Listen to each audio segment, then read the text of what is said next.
Boom. All right, that's recording. All right, you ready to go? I'm Let's ready. go in 3, 2, 1. G'day and welcome to the Ball Boys NBA podcast. I'm joined again with my good mate Callum. How you doing, man? Yeah, man. Doing pretty good. How you going?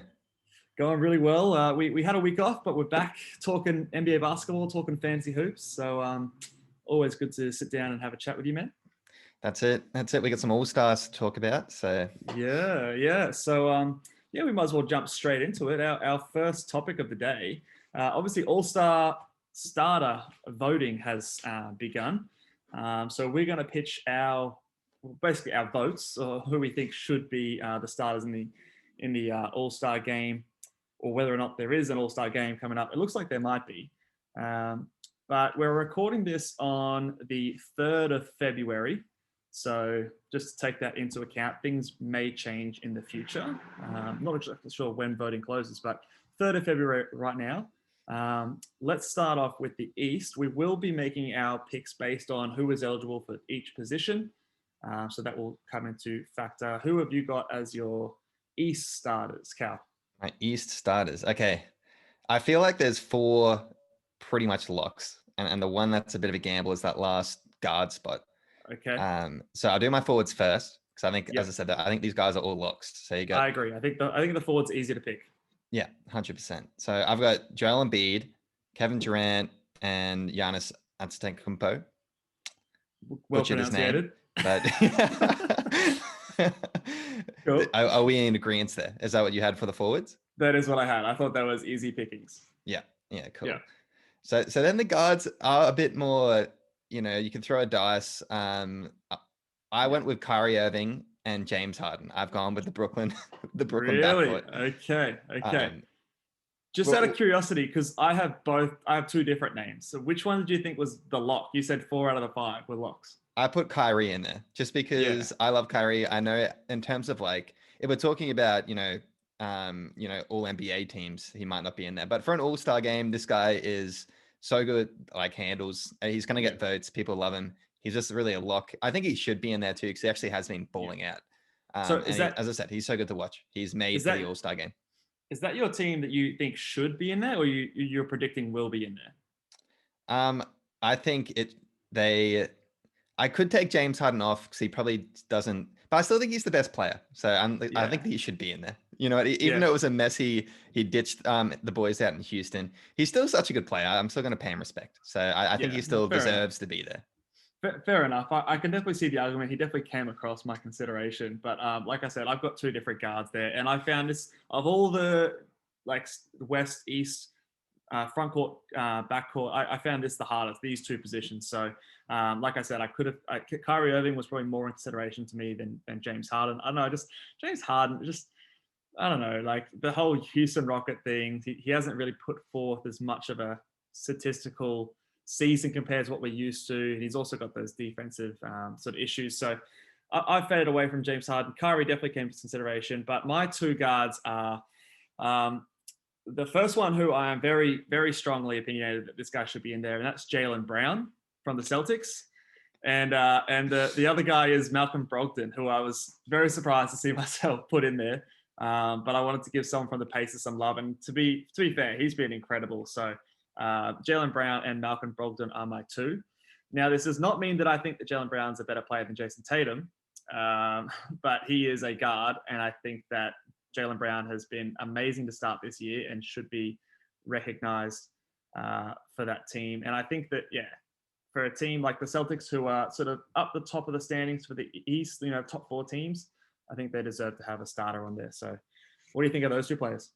Look, I just want to jump out and say, as a bit of a disclaimer, I hate this whole guard forward thing. Jaylen Brown to me is a forward. And yes, he was, I did have to consider him though for the guard spot because technically he was a guard.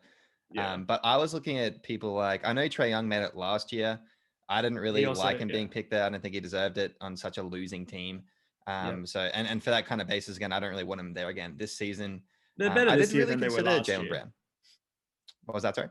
The Hawks are better this year than they were last year at this point of the season. I know it's early. That's true. So I did give him a bit more consideration, but I still just couldn't give it to him. I don't know why.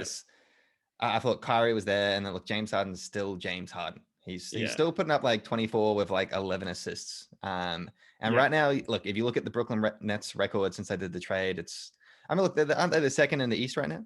Second or third? Yeah, the second in the East, but you've got 3 Brooklyn Nets. Like, I do. You're gonna reward all 3. I mean, I know the rest of the team sucks. Like, I mean, Joe Harris is pretty good, but like, I don't know. They're all stars. Definitely, they're all stars. But starters, I don't know. I gotta give Jaylen Brown some love. Like, if I read out some of his stats right now, he is absolutely killing it. Career highs across the board. He's scoring 26.5 points, shooting 52.5%. Increasing its career high assists, career high threes. He's just playing great defense, and like, Kemba's been out, Tatum's been out with like COVID and things like that. Now Marcus Smart has been out, and he's been the consistent player for that side. So I think he definitely deserves it. The real argument to me is Brogdon versus Kyrie. I kind of pegged Kyrie down a little bit because he was away from the team for a little while. But, as we move closer, it's probably going to be less of an issue. No doubt he's a better player. So I could easily be swayed to go Kyrie instead of Malcolm Brogdon. But I just wanted to give Brogdon a bit of love in there. What do you think about Malcolm? I'm a big fan of your Malcolm Brogdon pick. I love Malcolm. He and Sabonis has to be all-stars. Like, they both have to be. They're both awesome. Malcolm, arguably, I guess, is more of the leader on the team. It's hard to say. Like, if you could pick one of them, we took our positions. Would you prefer to put Sabonis in over Malcolm Brogdon? I don't know. Like, I who's think, more important to that team, really? Yeah, look, they're very even, and that's the thing that I struggle with. Like, they're both very essential to the team. I might edge Sabonis just because he's just so versatile as a big man and quite unique as a big man. But it's close. I think I do really like Brogdon. He's definitely impressed me this year. And since Victor Oladipo has left, he's sort of also stepped up a little bit too. But before when he was there as well, he was still good. So and now I'm flip-flopping. Now I'm thinking Brogdon. Yeah, if you do a bit of a flashback to last season, I feel like Brogdon was a lock for the All-Star game. He goes down injured, and then Sabonis kind of really went on a bit of a he was kind of killing it, and they decided we have to give one All-Star to the Pacers because they're doing so well. I mean, they finished on the 4th seed at the end of the season, so they just gave it to Sabonis. And you look at it now, and look, you still could really flip a coin. But Malcolm Brogdon, he's so efficient. He just doesn't really have those highlight reel plays, which will probably get him into the All-Star starters. But does he deserve it? Like 100%. I wouldn't be mad just taking James Harden out of mine, put Malcolm Brogdon in. Yeah, look, Brogdon won't get voted. He's not the fan favorite that Kyrie Irving or sort of James Harden is. But if you look at their numbers, like, he's averaging 23 points to Kyrie's 28. Yeah, I know Kyrie's scoring a bit more efficiently, but like, he's got the assists on him. He's probably a better defender than him. And like you said, I got to give the Indiana Pacers a bit of love because it's him and Sabonis.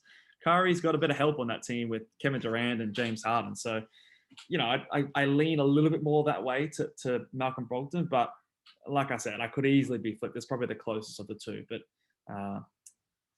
so you said you didn't consider Jaylen Brown? I did. He was probably in my number 3.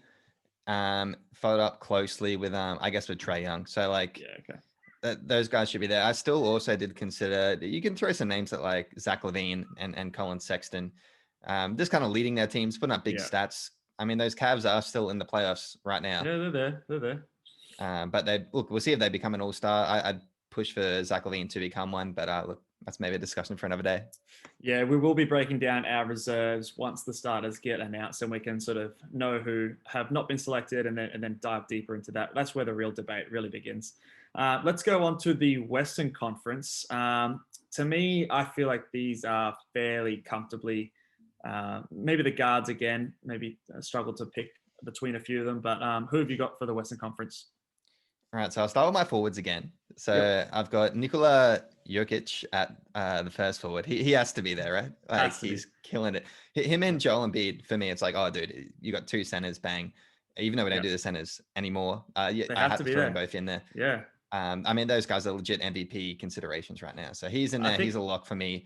I then had as forwards Kawhi Leonard and LeBron James as my last 2 forwards. I completely agree. LeBron James, Lakers, their record's awesome. And look, those bloody Clippers, they're doing pretty damn well too. And look, we expected it. and they're both balling out. So I think they're locks for me. Yep. I have the same front court. Look, Nikola Jokic and Joel Embiid. Like, I know we didn't touch on Embiid much, but like, I think, correct me if I'm wrong, someone will fact check me in the comments on YouTube, but I'm pretty sure they both have the players of the months for both December and January, both of them, respectively. So it wouldn't surprise me. They are like head and shoulders the best centers in the league and clear MVP candidates this season. So even though there's no center spot, they definitely deserve a spot as the starting centers. I'm wondering how the fans will go with someone like Jokic. I mean, I know I love watching him play, but I'm not sure how much the fans would vote him in. No, he'll get in there. He's getting some love. He's definitely getting some love. I'm worried that like someone like an Anthony Davis might get in there over him by the Those Laker fans. Yeah. Oh, but I guess the voting's changed with the players and the media getting a bit of a vote as well. So, yeah, I think that front court's fine. I'll say maybe Luka. Like Luka could be a sleeper to get in there. Well, he's a guard, so he comes in under that guard category. So I guess that previews that you don't have him on your side at all. I do not have him on my guards. We'll jump in the guards, and I will say Steph Curry and Damian Lillard are my two guards. Bang bang! I have the exact same list. So yeah, we're totally agreeing there in the West, and yeah, like you said, notable absence there is Luka Doncic, someone who is very popular and could very well get voted in anyway, and would be deserving. But those Mavs have not been doing or performing up to expectations so far. So one of the reasons why I did not vote for him. And Damian Lillard's sort of the last man standing for the Portland Trailblazers right now.